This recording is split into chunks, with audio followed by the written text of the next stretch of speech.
Vamos lá então. Oi gente, meu nome é Silvia Damasceno. Hoje a entrevistada da vez é a Cláudia Cotes, essa querida que eu conheço há muitos anos. De cara quero te falar que ela tem uma participação imensa na minha vida profissional. A Cláudia Cotes é fonoaudióloga e foi a primeira profissional a cuidar da minha voz. Por aí você sabe do que ela é capaz. Te convido então a participar a partir de agora de mais uma entrevista. Vem comigo!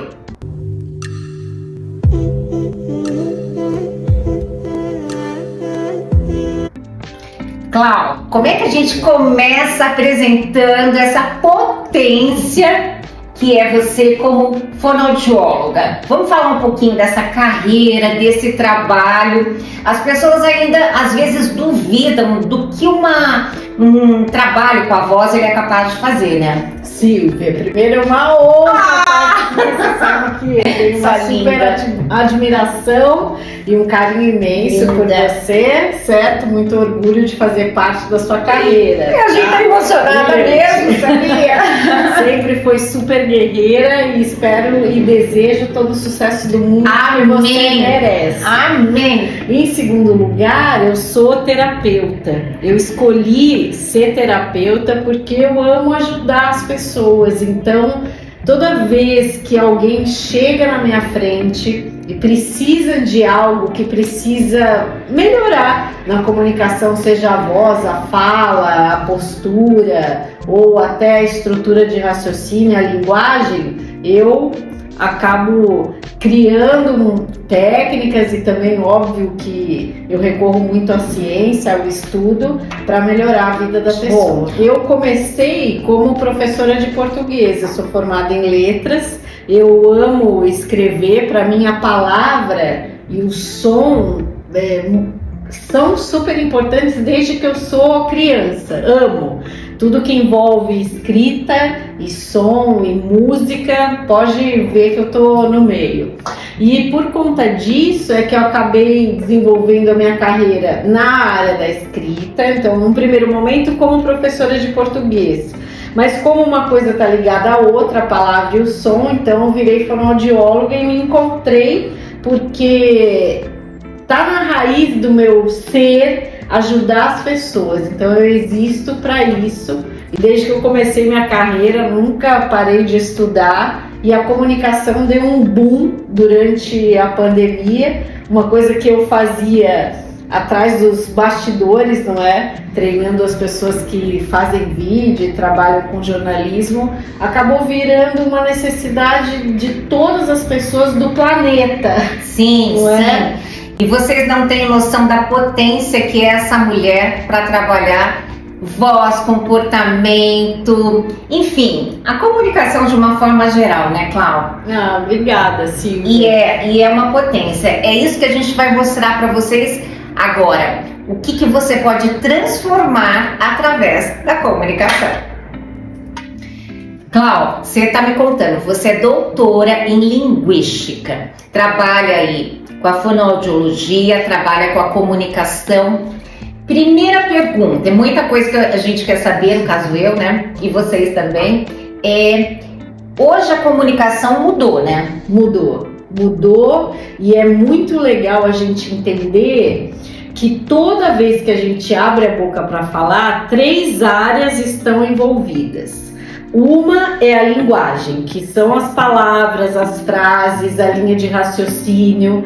A segunda área é a voz, a intenção, o som, que é como que eu falo tal coisa. Tô alegre, tô triste, tô brava, tô irônica. E a terceira área é o corpo. Então a postura, os gestos, as expressões faciais. Qual é o desafio? Quando a gente está com alguém que a gente ama, num lugar que a gente gosta, ninguém fica pensando para falar. E no momento profissional, que você precisa falar super bem em pouco tempo.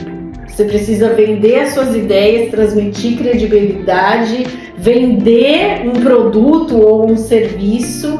Aí é que os problemas começam a acontecer. Para vocês entenderem, para quem não é da área, normalmente quando a gente faz um trabalho de treinamento, Você tem lá o jornalista e você tem essa fono que vai trabalhar junto a essa pessoa, a esse profissional, não só a questão verbal, né, mas toda a forma dela se comunicar, porque ela, perante a empresa, ela é um cartão postal, né? Total. E é super importante, uma coisa atual para a gente trazer, que é a inteligência emocional. Porque também não é só o que você fala, o seu script. Qualquer um pode decorar um conteúdo, pode ler e vira uma máquina, certo? Mas como que você transmite algo que é verdadeiro mesmo? Por meio da linguagem interna, que é o que você fala para você mesma, para você mesmo, antes de você abrir a boca para falar. Clau, hoje se fala muito dessa questão de comunicação assertiva, né? Afetiva. O que a gente tem que trabalhar para ter essa comunicação? Então vamos lá. O que acontece? A assertividade, ela envolve o conteúdo e o tempo. E essa assertividade, ela ficou muito forte na pandemia, com todos os treinamentos online, com as reuniões online, onde, você lembra disso, que a gente no online tem os segundos respeitados, não é? A reunião é às 2 horas, às 2 horas começa, e você fala, bom, eu tenho 5 minutos para falar, tenho 10 minutos, não fica estourando o tempo como acontece no presencial. Então, por conta disso, o tempo ficou super importante. Então eu falo, gente, espera, eu tenho 4 minutos para falar nessa reunião, como que eu faço? Então a assertividade, ela cresceu demais, ela foi potencializada na minha avaliação e de vários profissionais no nível máximo. Só que só ser assertivo, só ir direto ao ponto, sem você ficar prolixa, é uma coisa, mas a voz, ela envolve a afetividade. Então, como o jeito como você fala pode me fazer eu realmente me conectar com você em poucos segundos, ou não, eu crio uma barreira emocional mesmo. Eu decido se eu gosto de você ou não. Logo a hora que você abre a boca para falar e fala as primeiras frases, já é algo instintivo, que é uma decisão do nosso inconsciente. Então, quanto melhor você está preparada, muito mais impacto positivo você vai causar. Todo mundo pode falar bem. Falar bem de fato é treino?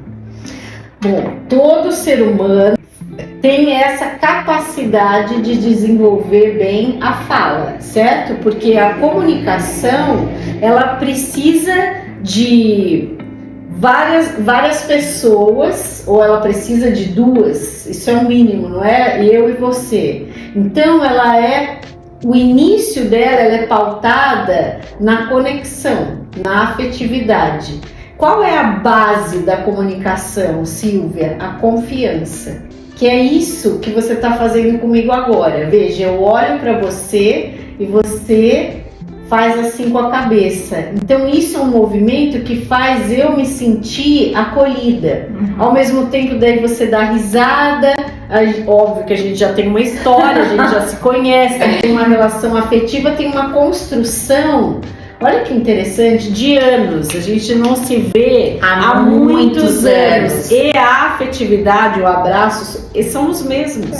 Então veja, isso é comunicação eficaz. E também tem uma coisa que você tem, Silvia, que eu vou explicar, que é super importante, que se chama linguagem instintiva, que é o fato de você não julgar. Você tem um instinto forte, você tem uma vontade de se comunicar com o outro, de se conectar de verdade. Então o que acontece? Quando a gente se encontra, não existem frescuras, não existem barreiras, daí você faz várias perguntas, daí você dá risada, é algo que você vê que flui e você se conecta. Então não é, de novo, não é fake. E essas pessoas que deixam a linguagem instintiva, que é um pouco aquela comunicação da criança, sabe, que sai, que flui, que não existem barreiras, você não fica colocando vários filtros do tipo, o que ela vai achar de mim? Porque o que o outro acha de você é problema do outro, não é problema seu. Então veja, a hora que você deixa a tua linguagem instintiva sair, você se conecta mais e você tem isso muito forte. Graças a Deus, graças a Deus. Vou fazer uma pergunta para Cláudia que eu acho que você quer saber. Às vezes eu preciso falar em público, apresentar um trabalho, uma pesquisa, enfim, eu preciso me posicionar. Eu não consigo, não sei falar. A impressão é que eu fico travada. O que acontece? Em que eu preciso trabalhar? Como buscar ajuda? Bom, primeira coisa, qualquer momento profissional ou de estudo é preciso de preparo. Então, a primeira coisa que a gente tem que organizar é a nossa mente em relação ao conteúdo. Então, costumo indicar a construção de um mapa mental, que funciona como um caminho que eu quero ir do ponto A até o ponto B. Então, o que eu quero falar? Quais são as ideias principais? O que é importante? Então, você monta ali uma estratégia de linguagem. A partir daí, é importante a gente estudar gravando a própria voz ou gravando no celular e ver se você atingiu fluência. Fluência é igual uma música. Quando um cantor canta super bem, ele canta a música do começo ao fim, com as entonações, e isso é o que impacta de forma positiva. Se a gente não está fluente, se a gente está travando, é porque esse mapa de conteúdo não está legal. Bom, para a gente encerrar esse bate-papo com a Cláudia Cotes, eu queria, deixar uma mensagem falando da importância da comunicação e da voz no relacionamento que a gente tem com as pessoas, Cláudia. Em primeiro lugar, a gente precisa aprender a falar a verdade, a ser autêntico e a estar bem com a gente mesma, certo?